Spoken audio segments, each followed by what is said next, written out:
What's up, everybody? This is Colin from Holistic Heritage Homestead. I hope you're all well. So, you want to be a homesteader? Awesome. I think that's great. I think everybody should be a homesteader. Be prepared for the possibility of dealing with homestead haters. Now you might be wondering, Colin, what do you mean homestead haters? Who could possibly hate on a great lifestyle like homesteading? Homesteading is great. It doesn't negatively affect other people. Well, homestead haters are out there, folks, and I'm going to give you 3 ways to deal with homestead haters. These ways, some of these ways might be things you've never heard of before, things you never thought of before. So make sure you stick around till the end of the video. Folks, you've got to understand, when people hate, a lot of times it's because they don't understand. They hate what they don't understand. They hate things about people that they don't understand. So try not to take it personal. And when I talk about hate, I'm not talking about constructive criticism. Constructive criticism is awesome. It's great, and I welcome that. And you should too. I'm talking about negative, mean, condescending type stuff. That's what I'm talking about. So, number 1, when you get homestead haters, why do you live that way? That's stupid. It's a waste of time. You could just go buy stuff in the stores. You're working too hard. Whatever. The first thing you should do, and it might not be what comes to mind, is you should listen. You should listen completely to what they say. And you should self-reflect, because even though it might come from a malevolent, a mean, antagonistic place, there might be truth in what they're saying. For example, if they say, "Why would you bother growing your own potatoes, Colin? That's stupid. It's so foolish. It's a waste of time. You could go to the store and buy potatoes for very cheap." Well, at that point, although I disagree that I should buy it in the store, I'm going to take that information and put it through my filter of self-reflection. And I'm going to think, well, is this really worth it? Maybe I should not grow potatoes. Maybe I should focus on growing other crops that are more expensive.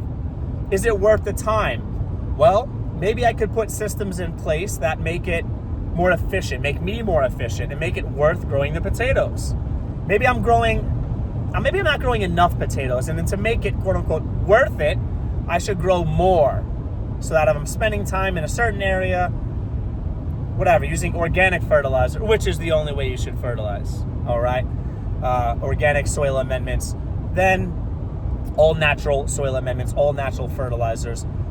Well, then if I'm going to be in one place at a time, it makes a lot more sense to grow 100 pounds of potatoes or try than it does 5 pounds of potatoes. It's more efficient and it makes it more worth it. So listen to the critique. From that critique, even if it's negative, can come self-reflection that brings about positive change if you're willing to act and do.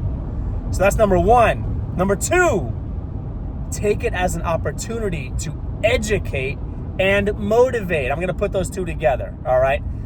Well, clearly those people don't realize there's value, and I assume that they actually think it's not worth it. So it's on you to take that as an opportunity to teach them. Well, you think, talking to the person or people, you think it's not worth it. I should buy them in the store. Well, did you know that homegrown produce is way more nutritionally dense than store-bought produce?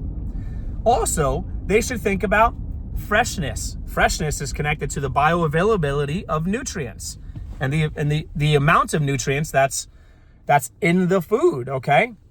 Now, your vitamin C might be in food, but that goes away over time, for example. So there's that. There's also taste. If they've never had homegrown produce, these people might not even know how awesome homegrown produce is and how delicious it is and how enjoyable it is, okay? They have no idea. They also might not understand the benefits. Well, actually, if you approach it in a formulaic way, you might be able to prove that it actually saves you money. A penny saved is a penny earned.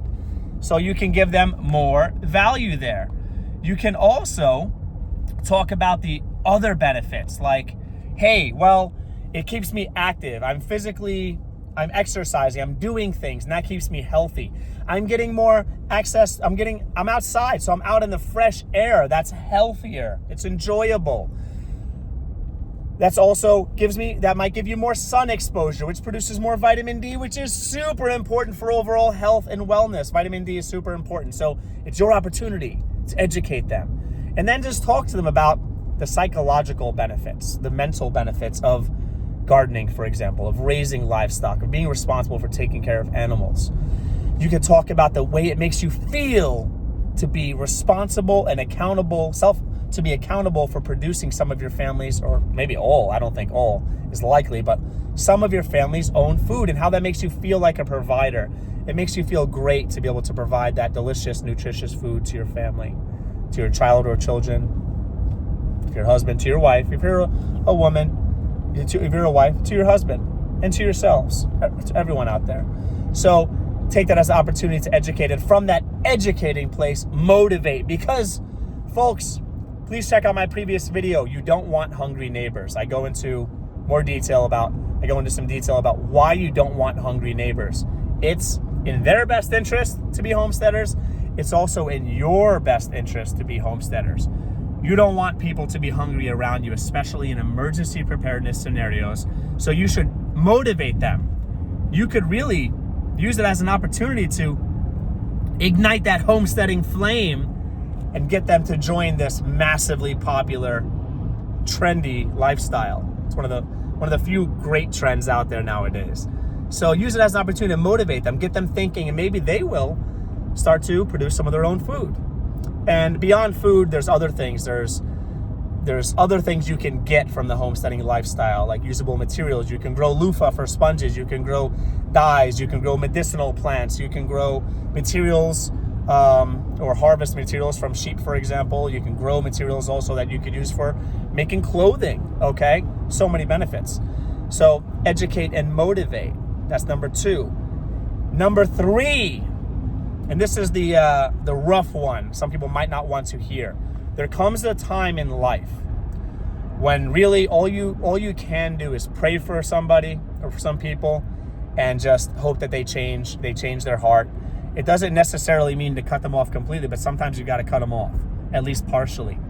Now, that should be, in my opinion, a last resort, because when you shut down communication, you don't have the opportunity to educate and motivate. But knowing that homesteading is a great lifestyle, and it's great for your family, it's great for yourselves, it's great for the environment, it's great for other people around you, and in many ways I'm not going to get into now. And it doesn't harm anyone else. Actually, it benefits your community. It benefits the environment. You can enrich the topsoil. You can improve the amount. You could make wildlife healthier. You can make wildlife more abundant. There's so many benefits to it. You're not hurting anyone. So knowing that in your heart and in my heart and my mind, I know that God wants people to homestead. It's a natural way of living. It's the only way that makes sense logically as per God's law, which is natural law. Now, there comes a time where you might have to, even if it's family, you might have to cut them off. And I'm sorry, that might be painful. I'm sorry if you have to deal with any sadness, but there comes a time where if you have goals and dreams in life that you know are great and you're doing the quote-unquote right thing, if people are going to put you down, if they're going to be mean to you, if they're going to negatively affect your family, yourselves, negatively affect your family's productivity, your family as a whole, your productivity, and they're going to become like their words and / or their actions are going to become a hindrance or limit you, you've got to cut them out. It's not right. You can only deal with so much before it crosses the line of abuse, of verbal abuse. So keep that in mind, folks. And now I'm going to tell you something. Some people are going to openly hate on you. They're going to make fun of you. They're going to mock you. They're going to make faces. They're going to whatever. And some of those people are going to do it quietly. It's going to be in little passive-aggressive or passive or subtle actions, faces, whatever. And some of those people are going to be your own family, the people closest to you. And they're not going to understand. They're not. They might think you're a weirdo or whatever else. It's okay. You know in your mind, you know in your heart, what you're doing is right. So you might have to cut them out. If you do cut them out, I recommend doing it partially at first, and then if you have to do it completely, still have the lines of communication open, unless every time you talk to that person, they're dragging you down, they're hurting you emotionally, psychologically, whatever, hurting your family member or members, then you got to cut them out maybe completely at that point. Okay? Still pray for them. Always pray in perpetuity for people that includes people that are mean, people that hurt you, people that want to drag you down. Okay? And I hope this prepares some of you who are looking forward to homesteading. I hope it prepares some of you for the reality of homesteading. Listen, folks, if you haven't been following the channel, then you're going to learn real quick if you do follow. I keep it real. I try to be nice, but I try to keep it real, and I try to talk about things that other people don't talk about, uncomfortable truths.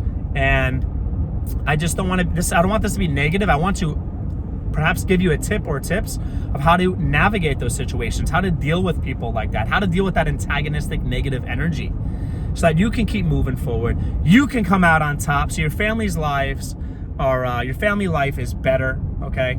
Your loved ones, they're healthier, happier, okay? That's what this stuff is all about. It's about improving and building a beautiful world, because we have the opportunity to do that one homestead at a time, all right? And this goes for suburban homesteaders, urban homesteaders, rural homesteaders, off-the-grid homesteaders, on-the-grid homesteaders, all the people trying out there to be more self-sufficient. That's what it boils down to. So if you like this video, get involved in the comments below. If you haven't subscribed already, I don't know what you're doing, but please connect, subscribe, hit the bell icon, do those things. That's something that you can do today. That's a kind thing. It helps out our family, helps our channel grow, and therefore helps out our family that way. That's what I mean. And it's free. It doesn't cost you anything. All right? Get involved in the comments below, and I hope you're all well and keep chasing your dreams. Take care.